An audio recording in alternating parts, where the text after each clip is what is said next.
Before the algorithm decides to bury this, hear me. My child, stop scrolling. Stop right where you are. Because what you are about to hear was not put in front of you by chance. Some machine did not simply decide to show you this video. I decided. Before that phone was even in your hand tonight, I already knew you would need these exact words, at this exact hour, on this exact day. You clicked because of what you saw. You saw the words, "Only 1 minute left." You saw the words, "God is revealing your only way out." You saw the warning to protect yourself from what is coming before it is too late. And something in your spirit, something underneath the part of you that thinks logically, underneath the part of you that says, "This is just a video," something deeper stirred and said, "This one is for me." You were right, my child. It is for you. I am not here tonight to scare you into watching. I am not interested in cheap tricks, in fear for the sake of views. I am your father, and a father does not manipulate his own child. But I will tell you the truth, because the truth is what sets you free. And the truth is this: there is an urgency on my heart for you tonight that I have not released like this in a long time. When I say only 1 minute is left, I do not mean the world is ending in 60 seconds. I mean something far more personal than that. I mean that there is a window, a small, sacred window, open right now over your life. A window where the thing you have been begging me for, the thing you whispered into your pillow at 2 in the morning, the thing you almost stopped believing for, is closer than it has ever been. And windows like this one do not stay open forever. That is the 1 minute I am talking about, my child. Not a countdown to disaster, a countdown to your breakthrough, if you will stay awake long enough to walk through the door while it is still open. And when the thumbnail told you I am revealing your only way out, I want you to hear that as it was meant. Not the only way out of the world, the only way out of the prison you have been living in, the only way out of the cycle of striving, of exhaustion, of smiling on the outside while something inside you quietly gave up a long time ago. I am revealing that way out to you tonight, not later. Not when you finally get it all together. Right now, while you are exactly as broken and as tired as you are. And when it warned you to protect yourself from what is coming, I need you to understand. That warning was real, but it was never about some far-off catastrophe you cannot control.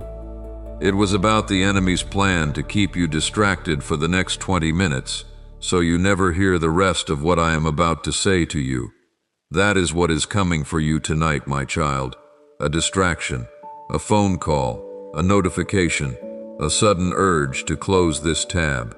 Do not let it win. Protect this moment.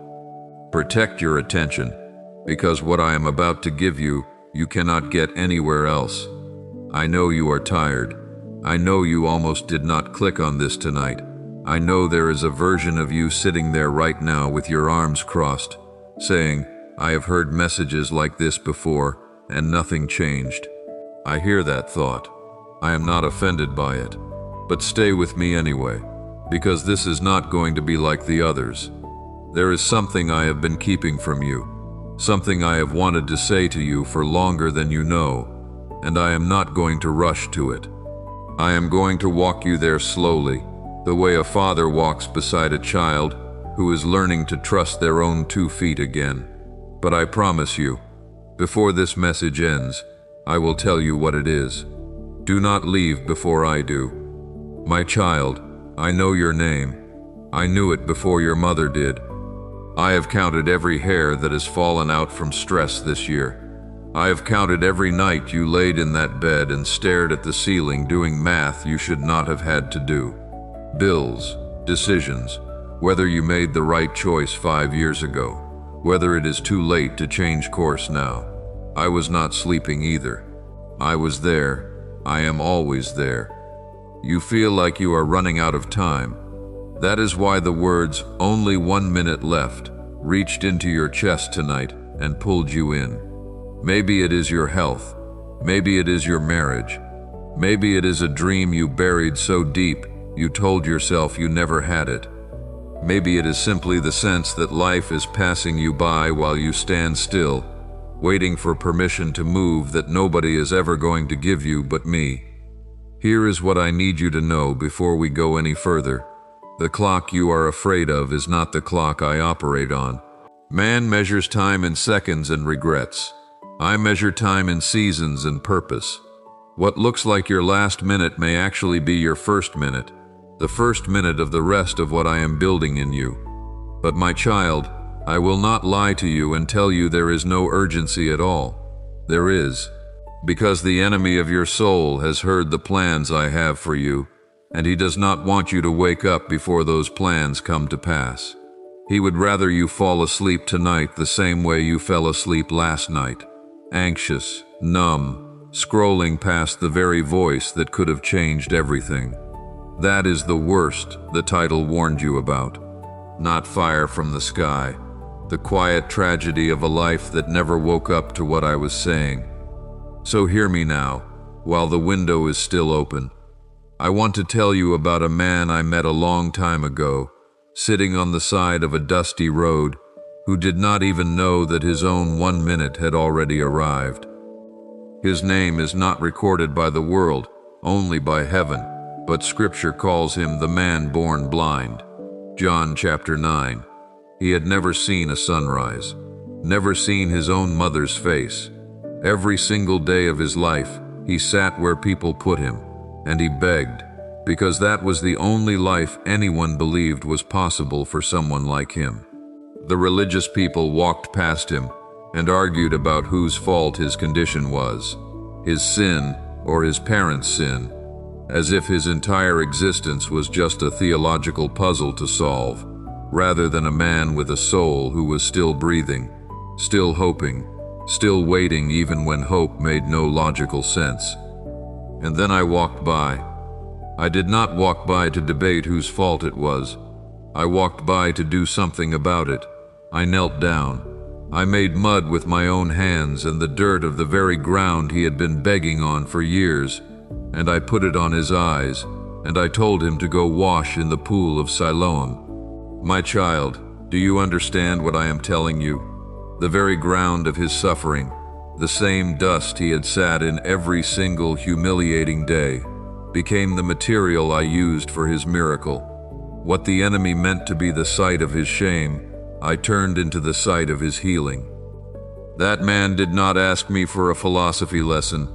He did not ask me to explain why he had been blind for so many years. He simply obeyed. He walked, still covered in mud, not knowing if it would work, not knowing if people would laugh at him even more on the way there. And when he washed his eyes in that water, for the first time in his life, he saw color. He saw light. He saw his own hands. My child, I am telling you this story tonight because some of you have been sitting on the side of the road for years, begging for scraps of joy, begging for a scrap of peace, watching everyone else's life move forward while yours stayed exactly where it has been. And you have started to believe the same lie that man was told his whole life, that this is simply your portion, that this is just how your story goes, that healing is for other people, not for you. I am telling you tonight, I am still in the business of mud and miracles. I am still willing to use the very dirt of your lowest moment to open your eyes to something you have never seen before. Your healing does not require you to understand everything first. It requires you to obey the small instruction I am giving you right now, even if it feels strange, even if it feels too simple to actually work. And what is that instruction tonight? It is this. Type the word chosen in the comments right now if you receive what I am saying to you. Not because I need to see it, because you need to say it. Because there is something that happens in the spirit when you declare it out loud, instead of just thinking it quietly in your head. Type chosen right now, my child. Let your fingers move before your doubt has time to talk you out of it. I want to tell you about someone else now. Someone whose story is not from thousands of years ago, but from just months ago. A real man, in a real city, going through a real kind of pain that many of you watching tonight know far too well. His name is Fitzgerald Nash. He lives in Rockford, Illinois, and I want you to picture him the way I saw him, because this is not a story I am summarizing from a distance. This is a story I lived inside of with him. Fitzgerald had worked for years, my child, toward one specific door. A dream opportunity, the kind of thing he had shaped his entire life around, sacrificed for, prayed over on his knees more nights than he could count. He had done everything right. He had prepared. He had shown up early. He had given it everything he had inside of him. And then the letter came. Rejected. I want you to sit in that word with me for a moment, because I know some of you are sitting in that exact word right now in your own life. Rejected. Not, maybe next time. Not, we'll keep your information on file.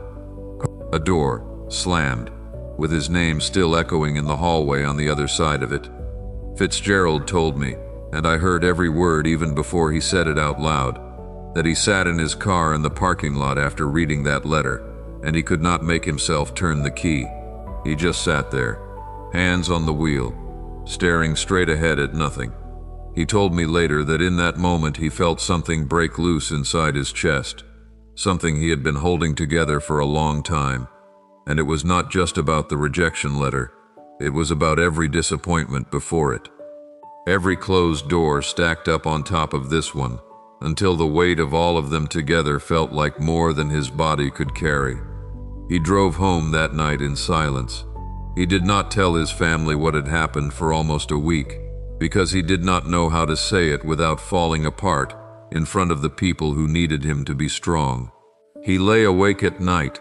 I was there for every single one of those nights, my child, running the numbers of his life, over and over, wondering if he had wasted years chasing something that was never meant to be his. But here is what Fitzgerald did not know while he sat in that dark season. I was not absent from that rejection. I was inside of it, just like I was inside the mud that covered the blind man's eyes. What looked like the end of his story was actually the exact material I was going to use to build something even better than what he had originally asked for. 45 days, my child. 45 days after that rejection letter, a door opened for Fitzgerald Nash that he had never even applied for. An opportunity found him, not one he chased, one that came looking for him, that was, in his own words to me, better than the dream I lost, in ways I could not have imagined for myself. The very thing that looked like my silence was actually my strategy. The very thing that felt like abandonment was actually redirection. Do you hear me, my child? 45 days, not 45 years. 45 days between his lowest moment in that parking lot and the moment I flipped his entire story. I am not telling you this so you will be impressed by Fitzgerald. I am telling you this because what I did for him, I am fully able to do for you. Whatever door slammed shut on you recently, whatever letter you received, whatever phone call ended the way you did not want it to, whatever relationship or job or dream told you no when you had prayed so hard for a yes, I want you to hear me clearly. I am not finished. What felt like rejection was never my final word. It was only my redirection. This is where I want to plant something deep in your spirit, because it is one of the truest things I have ever said to my children, and I need you to write it somewhere you will see it again. 2 Corinthians chapter 4, verses 17 and 18. For our light and momentary troubles are achieving for us an eternal glory that far outweighs them all. So we fix our eyes not on what is seen, but on what is unseen, since what is seen is temporary, but what is unseen is eternal. My child, read that again with me, slower this time. Light, momentary. Those are my words for what you are walking through right now. Not because I am minimizing your pain, I know it does not feel light while you are inside of it. I know it does not feel momentary at 2 in the morning when the walls feel like they are closing in. But I am telling you from where I sit, outside of time, looking at the whole story from beginning to end, what you are in right now is a chapter, not the whole book, and it is producing something in you that is worth more than the pain it costs, an eternal weight of glory. Something so heavy with worth on the other side of eternity that this present trouble will look, in comparison, like it barely weighed anything at all. You have been staring at what is seen, the bank account, the diagnosis, the empty side of the bed, the silence from someone you love, the mirror. I am asking you tonight to fix your eyes somewhere else, not because what is seen is not real. It is real, and I do not dismiss your pain, but because what is seen is temporary, and what I am doing in the unseen realm around you right now is eternal. I want you to do something with me right now, my child. Hit that like button. Not for me. I do not need your validation. I already have all the glory I will ever need. Hit it as your agreement with heaven, as a physical act that says, I receive what is being spoken over me tonight. Let that small motion of your thumb be the first act of obedience in the new season I am about to describe to you. Now stay with me, because there is something I have been keeping from you since the very beginning of this message, and I am ready to tell you part of it now. The reason this video reached you tonight, the reason the algorithm, as much as it tried, could not bury this before it found you, is because there is a specific enemy strategy that has been operating against your life, and I am about to expose it to you in detail. Do not go anywhere. This next part is the part the enemy least wants you to hear. There has been a spirit of discouragement assigned specifically to convince you that you have run out of time. It does not usually come loud. It rarely announces itself. It comes disguised as practicality, as being realistic, as tiredness that never seems to lift, no matter how much you rest. It whispers to you while you are washing dishes, while you are driving home from work, while you are lying next to someone you love but feel completely alone beside. It says, it's too late for you. You missed your window. Other people get miracles, not you. You waited too long, prayed too little, believed too weakly. My child, that voice is a liar. And I am naming it out loud tonight, because light exposes darkness, and once you can see something clearly, it loses its power over you. The enemy has also been using comparison against you, scrolling through the lives of others, their homes, their marriages, their bodies, their bank accounts, their apparent ease, and using those images like knives, cutting away at your sense of worth one scroll at a time. He wants you to believe that everyone else got the 1 minute of favor and you got left in the waiting room. That is a lie from the pit, and I am pulling it out of you right now, in Jesus' name. He has used delay against you, making you believe that because the answer has not come yet, it is not coming at all. But delay is not denial, my child. I have never once told you no simply by making you wait. Some of my greatest miracles in Scripture happened only after everyone else had given up hope.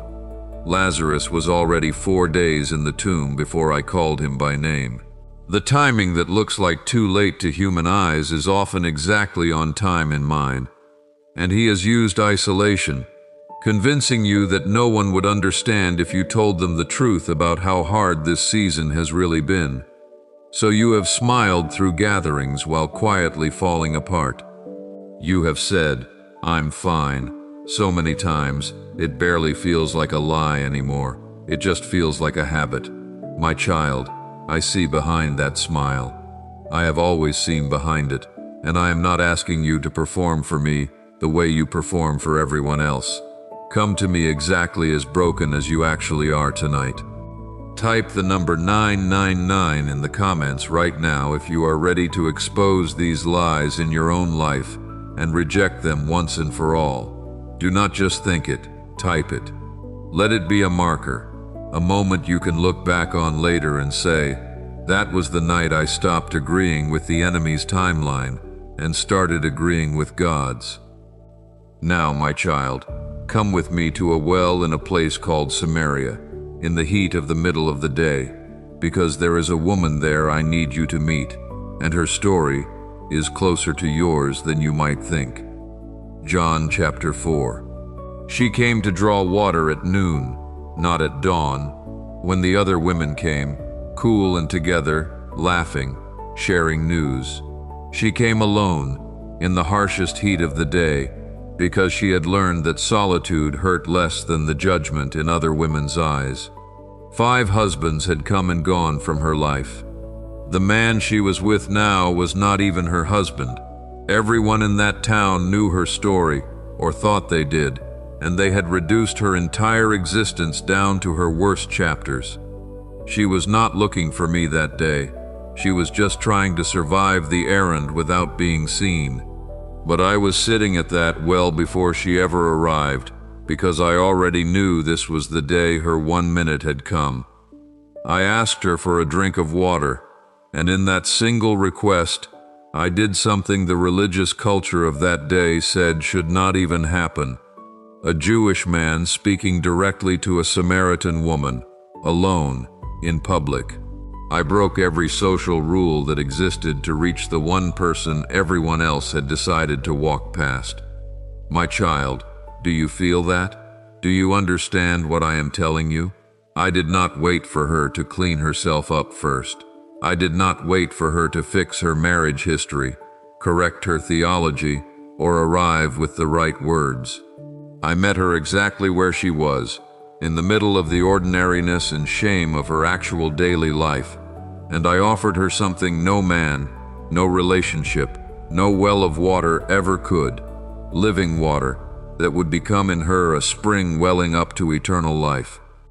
And when I told her everything she had ever done, not to shame her, but to prove to her that I already knew the whole truth about her, and had come anyway, she left her water jar behind at the well and ran into the very town that had judged her for years, and she told everyone about me.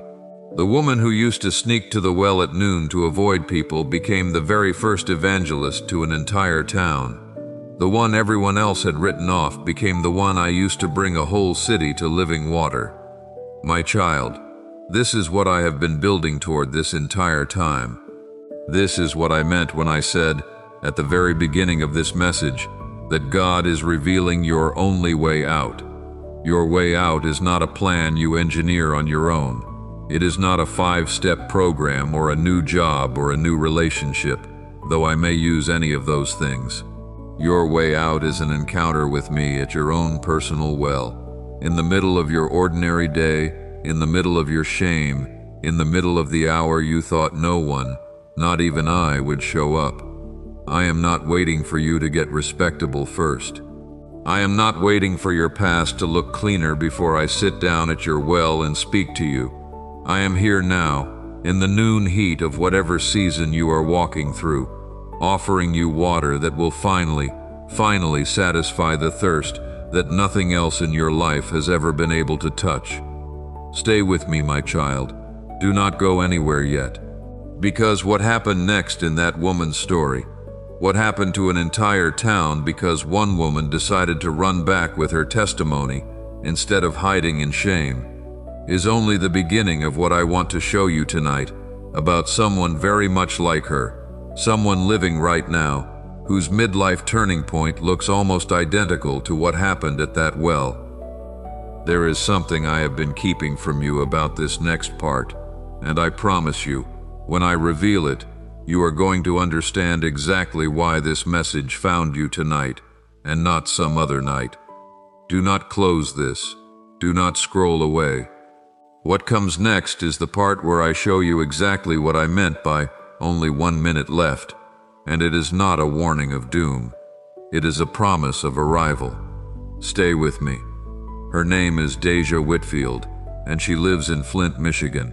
And my child, I want to tell you her story slowly, because I want you to feel every part of it the way she felt it, hour by hour, the way I felt it with her. Deja was in her mid-40s when the fear came. Not a small fear, the kind of fear that sits on your chest at 3 in the morning and will not let you breathe deeply. She had spent almost 2 decades in a career that no longer fit who she had become. Every single day she drove to a building that felt more like a slow erosion of her spirit than a job. She would sit in the parking lot before clocking in, hands on the wheel, much like Fitzgerald did, though she did not know his story, and he did not know hers, but I knew both, because I am present in every parking lot where my children sit and grieve quietly before they put on a brave face for the world. She told me, in the quiet of her own heart where I hear every unspoken word, that she felt like she was living someone else's life, that the woman she used to be, the one with dreams, the one who used to write, the one who used to believe she was made for something more, had been slowly buried under bills and routines and the practical voice that says, "You cannot start over now. It is too late. You have too much invested." That word, too late, my child, do you hear how the enemy uses the same weapon over and over again? Too late for Fitzgerald's dream. Too late for the woman at the well's reputation. Too late for Deja's midlife reinvention. It is the enemy's favorite lie because it works on almost everyone, at almost every age, in almost every situation. He does not need a new lie. He just needs you to believe the old one.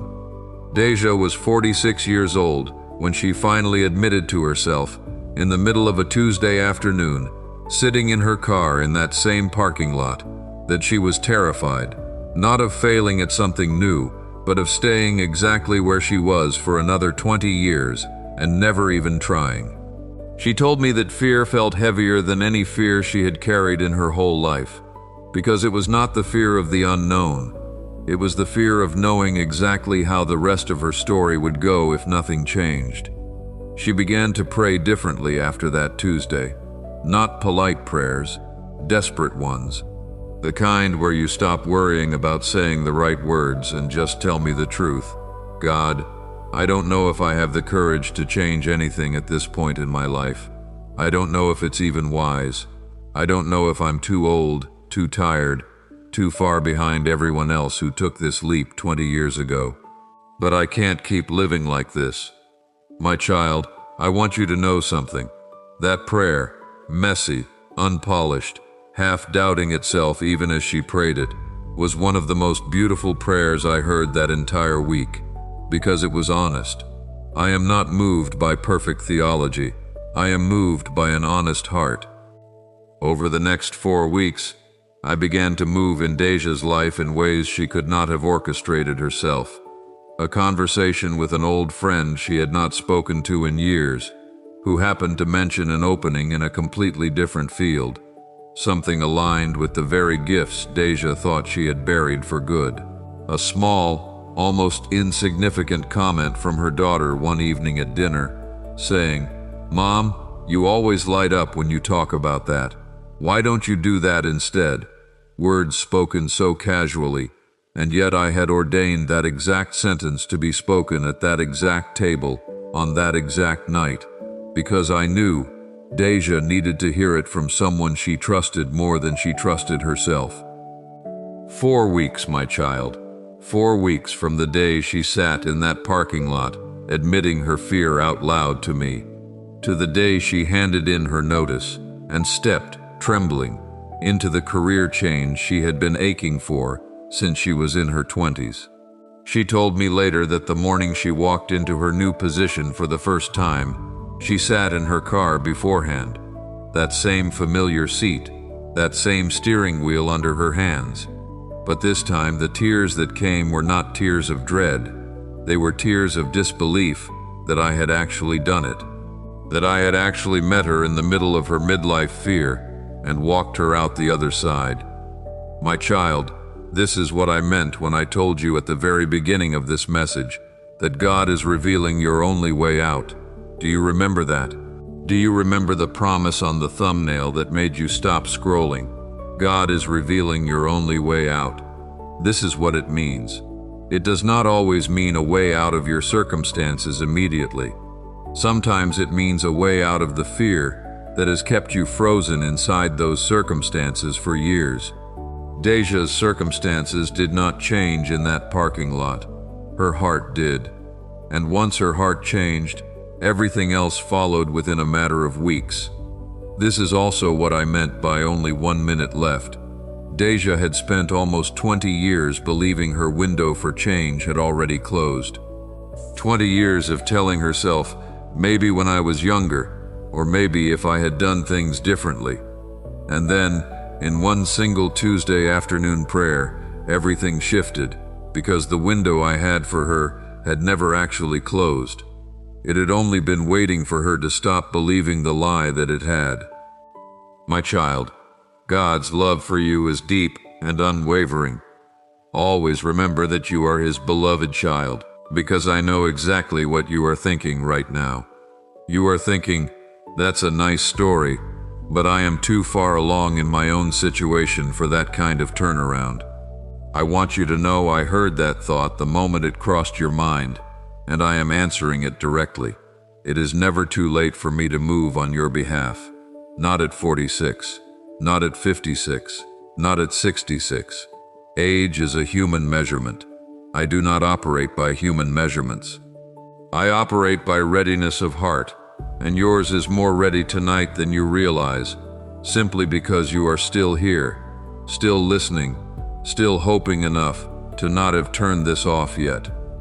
There is a verse I want to give you right now, and I want you to let it sit in your spirit the way water sits in dry, cracked ground before it finally soaks all the way through. Ephesians chapter 3, verse 20. Now to Him who is able to do immeasurably more than all we ask or imagine, according to His power that is at work within us. Immeasurably more, my child. Not just a little more than you asked for. Not just barely enough. Immeasurably more than you can even ask or imagine. Deja did not imagine that dinner conversation with her daughter. She did not imagine that old friend reaching out at exactly the right time. She could not have designed those 4 weeks if she had tried with her own strength and planning for 20 years. That is the immeasurably more I am talking about. It is according to the power that is already at work within you right now, tonight, as you listen to these words. Not power you have to go find somewhere else. Power that is already inside you, waiting to be activated by belief instead of suppressed by fear. I want to pause here, my child, because I know some of you have started to feel something shift in your chest as you have listened tonight. That is not a coincidence. That is my spirit meeting your spirit in real time. Do not brush that feeling aside. Do not tell yourself it is just the emotion of a video. Sit in it. Let it move through you fully. If this message has shifted something in you tonight, if you feel that stirring, that recognition that this was written for you specifically, I want to invite you into something. Consider sowing a seed of faith using the Super Thanks button below this video. I am not asking you because I need your money, my child. I own the cattle on 1,000 hills. I do not need what is in your wallet. I am asking because there is something spiritual that happens when you take a step of faith with your resources. It is a declaration, out loud, in the physical realm, that you believe what I am releasing in your life tonight is worth more than what you are giving. It is an act of agreement, not a payment. Seeds are never a payment. Seeds are always planted in faith, believing for a harvest you cannot yet see. Someone who sowed a seed like this recently, with the same kind of trembling, uncertain faith Deja had sitting in that parking lot, reached out afterward to say that within days, they felt a weight lift that they had been carrying for months, and shortly after, they experienced their own version of Deja's 4-week turnaround. Their seed did not go to a person, it went into the kingdom. And the kingdom, my child, always multiplies what is sown in faith. Always. Not sometimes. Always. You do not have to give anything tonight. I want to be clear about that, because I never want obedience born out of guilt. Only obedience born out of love and trust.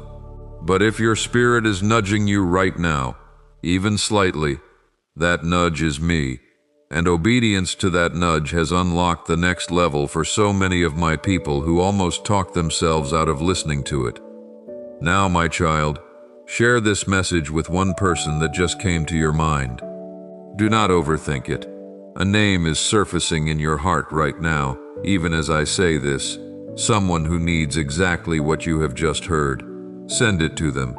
You may be the 1 minute that changes everything for them, the same way this message may be the 1 minute that changes everything for you.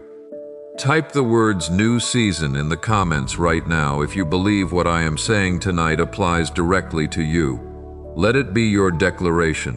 Let it be the marker in your own personal history, the night you stopped agreeing with delay and started agreeing with breakthrough. Now stay with me, my child, because there is one more story I need to tell you, and it is the one that is going to show you exactly how I sustain the people I call, even in seasons that stretch on far longer than 4 weeks or 45 days. Not everyone's breakthrough comes on the same timeline, and I do not want you leaving here tonight thinking that if your miracle takes longer, it means I have forgotten you. This next part is for the ones still in the wilderness. Do not go anywhere.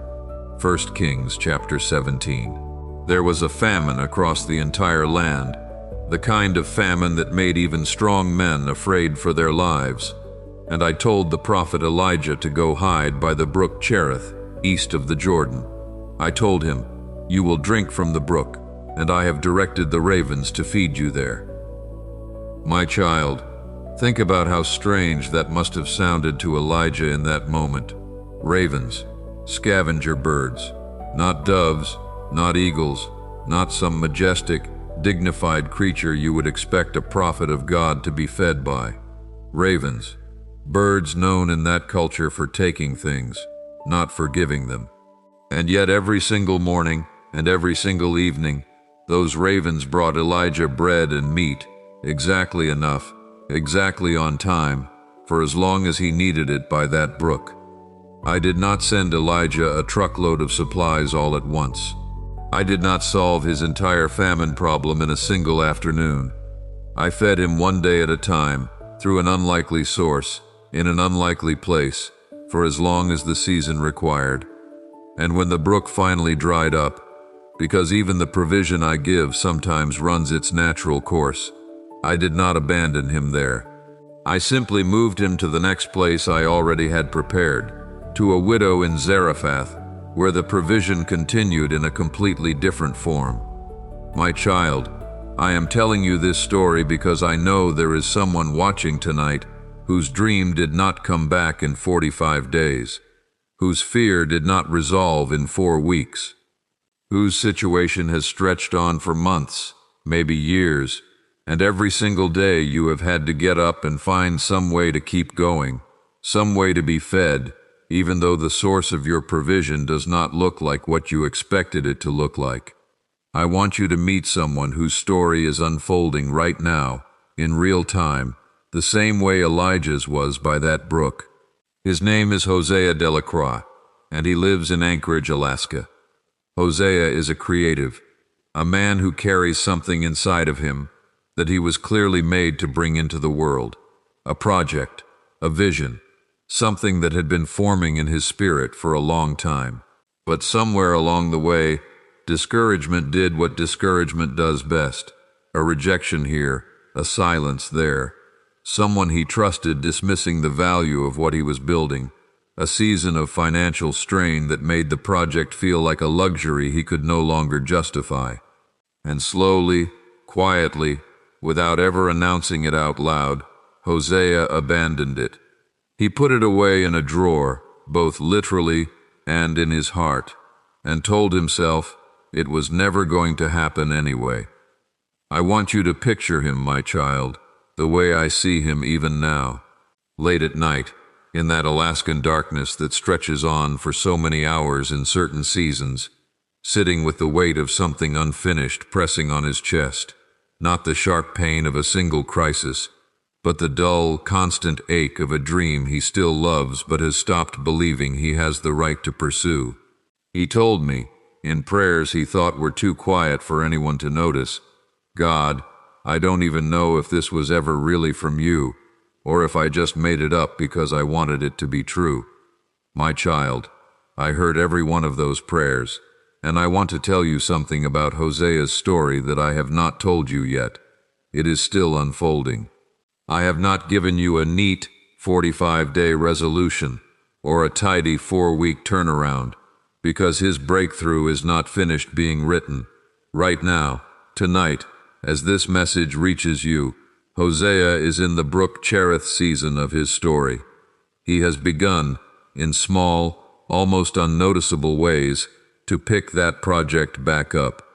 A conversation he almost did not have, a small step forward he almost did not take, a single hour of work on something he had sworn off completely, done not because he suddenly felt confident again, but because something, someone, kept nudging him not to let it die completely. That nudge was me, my child. And the ravens I am sending to feed Hosea in this season do not look like what he expected either. They look like small, unlikely encouragements, a message from a stranger who saw a piece of his old work and said it moved them, a door that opened part way, not all the way, but enough to keep him walking. I am not finished with Hosea's story. I want you to know that clearly, because I am not finished with yours either. This is what I meant, my child, when the title of this message warned you, protect yourself from what is coming before it's too late. The worst that can happen to you is not some external disaster. The worst that can happen is that you do what Hosea almost did, that you close the drawer on the very thing I placed inside you, and you convince yourself it was never real to begin with, simply because the timeline did not match what you expected. Protect yourself from that. Protect the dream. Protect the calling, even if it is sitting in a drawer right now, even if you have not touched it in years. It is not dead. It is only waiting by the brook for the ravens I have already dispatched to reach you.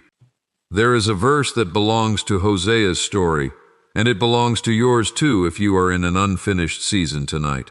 Philippians chapter 1 verse 6. Being confident of this very thing, that he who has begun a good work in you will complete it until the day of Jesus Christ. My child, read that with me one more time, slowly. He who began the good work in you, not your effort, not your willpower, he will complete it. Completion is not in question. Only timing is in question. And timing belongs to me, not to your fear, not to your discouragement, not to how long the brook has been flowing. I do not start good works in my children only to abandon them halfway through. If I have started something in you, that longing, that vision, that ache to create or build or restore something, I am already committed to finishing it. The question is never whether I will complete it. The question is only whether you will stay by the brook long enough to keep receiving what I keep sending. This is my final donation invitation tonight, my child, and I want to frame it exactly around this truth. If your spirit has been stirred by Hosea's unfinished story, if you too are sitting with a dream in a drawer, a calling half abandoned, a brook that feels like it has been flowing a long time with no end in sight, consider sowing into this ministry as your own declaration that you believe completion is coming, even for the parts of your life that still feel unfinished. This is not payment for a message. This is a seed planted directly into the soil of your own breakthrough, believing that the same God who sends ravens to unlikely places is fully capable of sending provision into yours. Someone who sowed during a season that felt exactly like Hosea's later shared that within weeks, pieces of their long-abandoned dream began, unexpectedly, to move again. Doors reopening that they thought had been sealed shut for good. Your seed is not going to a person. It is going into the kingdom, and the kingdom always multiplies what is sown in faith. You do not have to give. I say that every time because I mean it every time. But if your spirit is nudging you right now, that nudge is me, and obedience to that nudge has unlocked more next-level breakthroughs among my people than almost anything else I have ever asked of them. Comment the word chosen if you are claiming Hosea's unfinished promise as your own tonight, that whatever is sitting in your drawer, whatever brook you feel stuck beside, is not the end of your story. My child, subscribe to this channel right now, before you forget, before the next video the algorithm serves you tries to pull your attention somewhere else. I want to speak to you again. I want to keep reminding you, message after message, of exactly what I told you tonight, that there is only 1 minute left, not as a threat, but as an invitation, and that I am revealing your only way out, not through striving, but through surrender, and that the thing coming for you that you must protect yourself from is not fire from heaven, it is the quiet death of a dream you were never meant to let go of. This is the final thing I want you to understand, and I want it to settle so deeply into your spirit that you carry it with you long after this video ends. Everything I told you tonight, Fitzgerald's 45 days, Deja's 4 weeks, Hosea's still unfolding brook, none of it was a coincidence, and none of it was only about them. It was a mirror held up in front of your own life, so that you could see clearly what I am fully capable of doing in yours, regardless of which timeline your breakthrough follows.